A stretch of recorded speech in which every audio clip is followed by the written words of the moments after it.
Hello everyone, I hope you're all doing well. This might be the last video I make about fasting. I think that the horse is dead.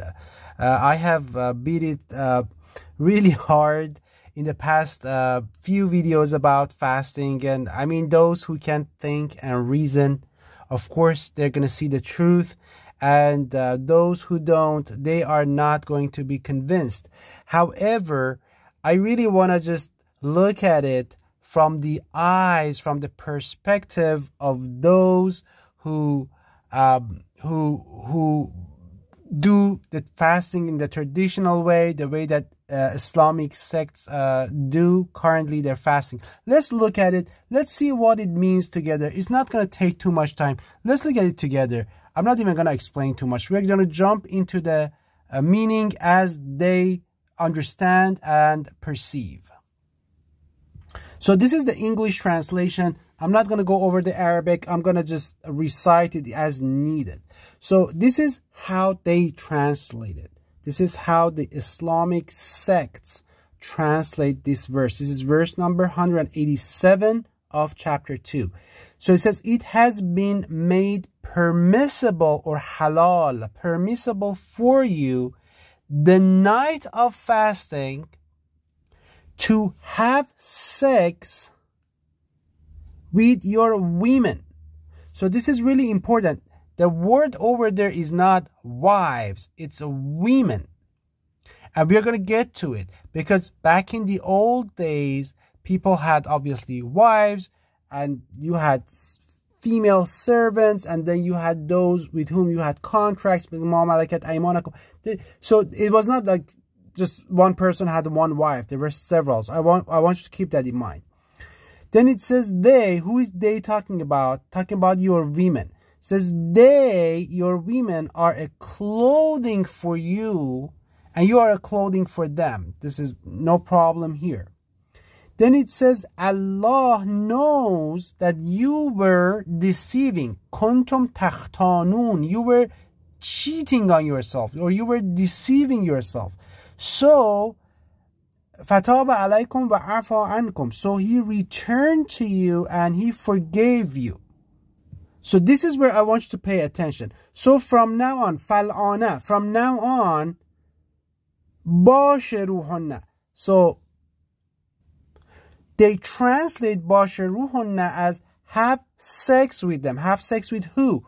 With your women, نِسَاؤُكُمْ. فَالْعَانَ باشروهن. Wa in Arabic, wa means and. So this is the first thing. Have sex with your women. When? At the nights of fasting. So during the nights. And seek that which Allah has written for you.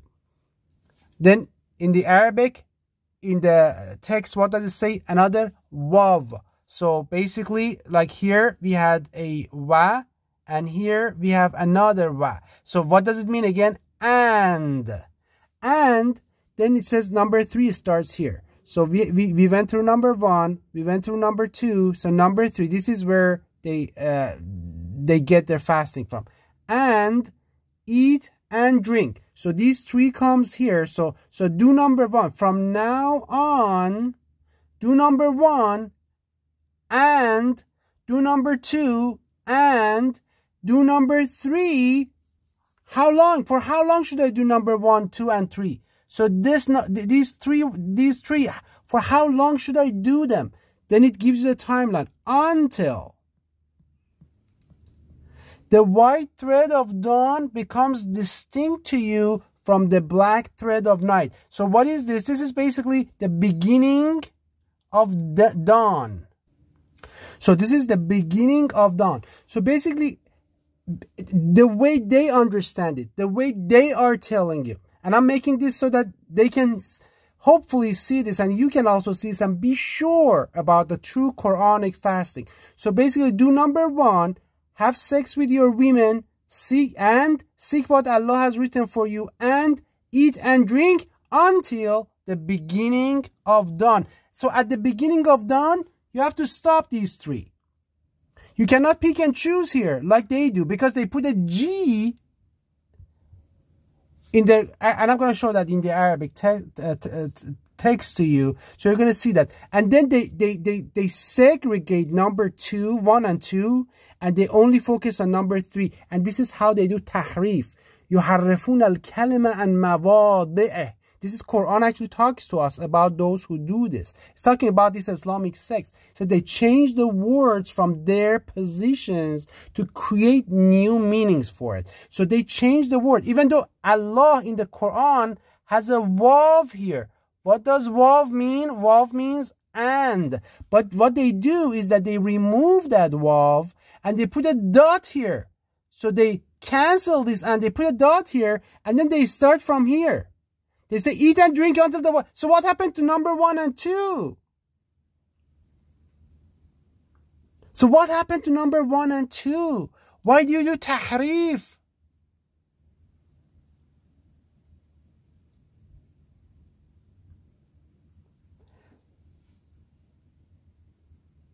This is something that it really upsets me, because they do tahrif. They read the Quran and they disbelieve in it while they are reading it, and they change it. It's unbelievable.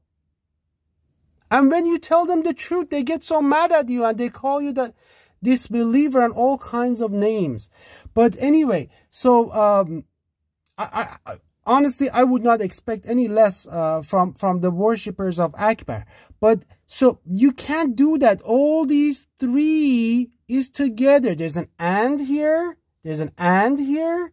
And then so as soon as at the beginning of dawn, you have to stop all 3. What does it mean? It means at the beginning of the dawn, you have to stop what? You have to stop number 2 as well. So you have to stop number 2. It means at the beginning of dawn, you have to stop seeking that which Allah has written for you. So basically at the beginning of dawn, you have to stop following the Quran altogether. So at the beginning of dawn, you should not even be fasting anymore. You should become a Satan worshipper at the beginning of dawn, because you have to stop it. How is it even possible? That's why I ask you, that's why Allah says, لِيَجْعَلَ الرِّجْسَ عَلَى الَّذِينَ لَا يَعْقِلُونَ, that Allah will put the filth on those who don't think. You have to think. I have no benefit in you fasting correctly or not. I'm just telling the Quran so that you can, I'm just describing the Quran so you can think. So then it says, then complete the fast until the night. So I'm just going over what they are, the way they understand it, okay? And then in the next part, this is very interesting. It says, do not have sex with them, because they translate it as bashiruhunna. So do not have sex with them while you are doing i'tikaf in the mosque. So basically, while you are residing for worship in the mosques, do not have sex with them. So what does it mean? It means if you are not residing for worship in the mosque, if you are not doing i'tikaf in the mosque, is it okay for you to have sex in the mosques?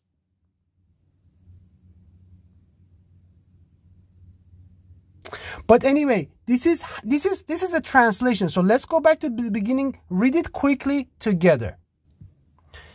It has been made permissible for you the night of fasting to have sex with your women.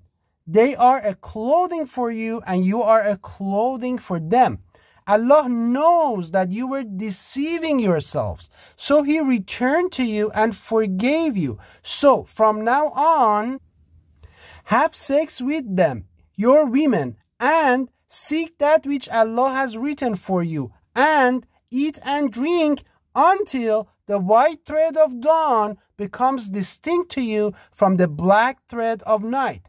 Then complete the fast until the night, and do not have sex with them while you are doing i'tikaf in the mosques. So this is how it translates. This is what they are believe. This is what they follow. This is their religion. This is what they don't even understand the meaning of this. And this is sad. This is really sad. But That's the reality. Now let's go in the next page. I'm going to show you what this all means. I'm going to show that to you. I hinted at this, that the verse uses the word women as opposed to wives. Again, I mentioned why, because in the old days, people had wives, had slave women. They had also those with whom they had contracts. So there were various things. So it was not like you just had only one wife like we do nowadays, right? So you had several women as opposed to wives. So what that verse means is that at the night of fasting, this is what you do: sex, eat, and drink until dawn. So you basically, at the night, you're on it. Just sex, have sex, eat, and drink. That's the I'm not saying that this is what's happening. I'm not saying that this is what, but that's what it is telling them. Just go read it. I just read it for you. It's telling the believers or the followers of the Islamic sects to have sex, eat, and drink during the night. And then in the middle, right in the middle, if you had some time, please seek what Allah has written for you as well. So if you had some times in the middle, in the middle of is actually number 2. This goes right in between. So basically, number 2 is that this would be the number 2 from the previous page. In the middle of this, if you had some opportunity, some time, seek what Allah has decreed for you as well.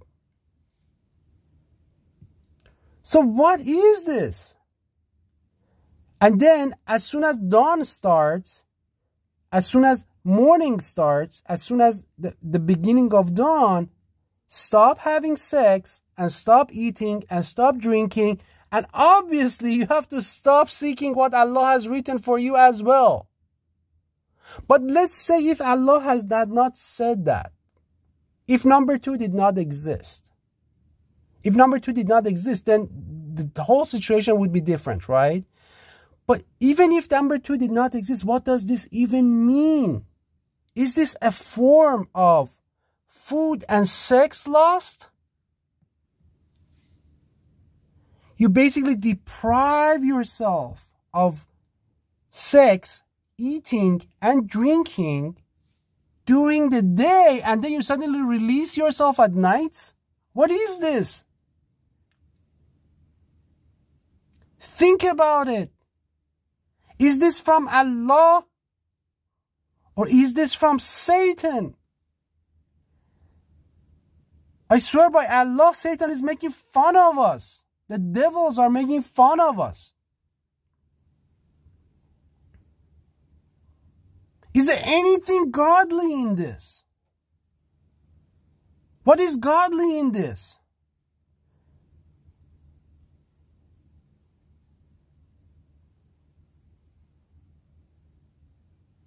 And let's go to the next part of it. It gets even more interesting.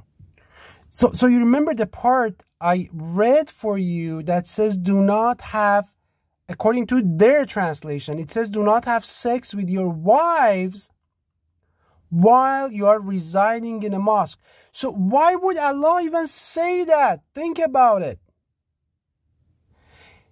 So does this mean that believers used to have sex in mosques? Because that's what it means. So basically that it means that it was okay to have sex in mosques before. So couples were having sex in mosques. They were copulating in mosque. So Allah is commanding them that, hey, when you are residing in the mosque for worship, don't have sex there anymore.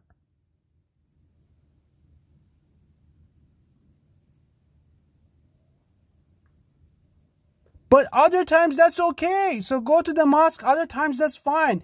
But while you are residing in the mosque, doing i'tikaf, during Ramadan, don't have sex in there. So can you imagine somebody is not fasting and you're sitting over there, you're residing in the mosque, doing i'tikaf. So somebody who was not fasting, it would be okay for them to come in the mosque and copulate. Or did they have rooms for people that they used to go and copulate over there?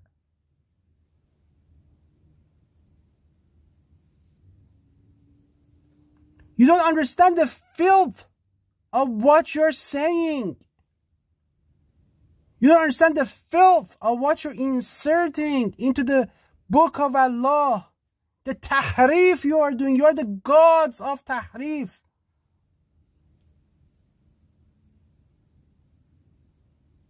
You're the gods of changing Allah's words. You're the masters of it.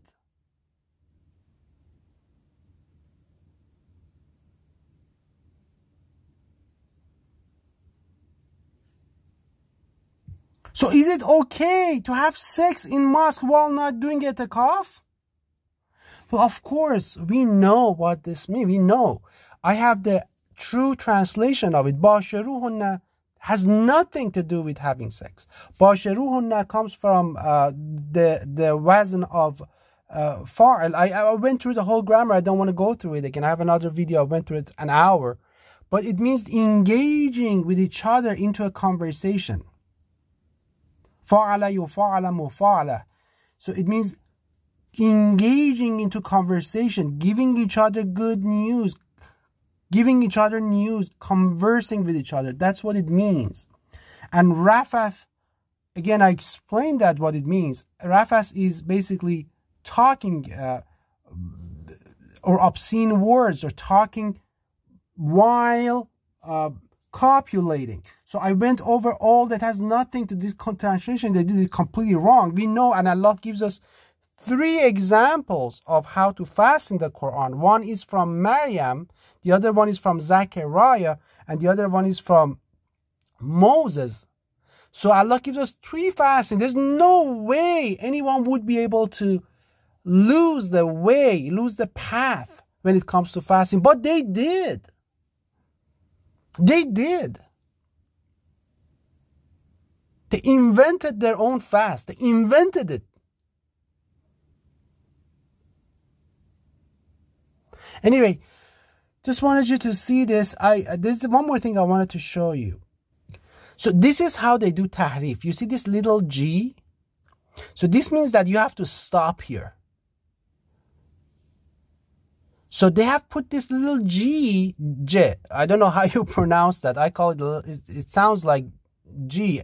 Well, if you're Egyptians, it sounds like Ge. So depending on where you are. But so what this means is that you basically have to stop. So basically this is the beginning of a new sentence. And then they don't consider this. Because remember, these people, the priests of Akbar, the bigger ones of them, the original ones of them, they were agents of Akbar, agents of devil. They were priests of Iblis. So they knew. So the only way they could justify that was to put a G here, insert a G under their own, and do a tahrif. يُحَرِّفُونَ الْكَلِمَ عَنْ مَوَاضِعَهُ. This is exactly what Quran tells us. They change the words from their positions. You see, they change this word from its position, put a stop here, and then, so this becomes a new sentence. And you start the sentence from here. It says, eat and drink until. So you basically drop these 2 sentences before them. This is how Satan works. So you're seeing the act of Satan right there, over there, and how they're changing the word, these people, these worshippers of Akbar. And when you tell them, they still don't want to, listen. I'm telling them the Quran, and a lot of people are telling the Quran, but they just don't want to listen. Anyway, peace and blessings to all of you.